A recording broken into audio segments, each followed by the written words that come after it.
Trovato? Ho preso la forchetta. Praticamente si è sporcata tutta, adesso è inutilizzabile assolutamente. Che schifo. Mamma mia che schifo. No, tutto il terriccio. Tu che sai di qua, vero? Nemmeno io. Ci vado da un anno circa mi sono innamorata del posto perché il posto è meraviglioso. Dai, il posto è meraviglioso. Io c'ho una casettina dentro sulla spiaggia. Vedete la spiaggia in fondo? Vedete la spiaggia? Giù c'è una spiaggia. Spiaggia. Piccolina. Però c'è una casettina. C'è una casettina. Perché io sai cos'è? Capisco il senso, ma non proprio tutto il. No, scusa, che sembra invece. Tu sei l'unico? Io sono fratelli. Cioè, vivo con mio fratello. Ah, fratelli? Sì. Due fratelli. Io pure mio fratello. Fratello E io pure mio fratello. Mio fratello per vivo con lui. Vivo con lui da un anno. Vivo con lui da un anno proprio in questa casettina. E una persona. Che è? Scusa, ho bisogno di una cosa. Mio fratello gli piace valorizzare, quindi potrebbe uscire benissimo la sera.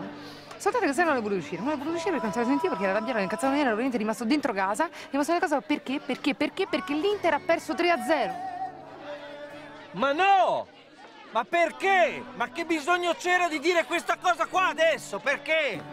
Che ne stavi parlando d'altro? Almeno mi è sembrato intuire argomenti altri, il mare, la casa, Roma. Perché devi dire la cosa dell'Inter? Perché? Serata rovinata, perché? Perché? Che bisogno c'era?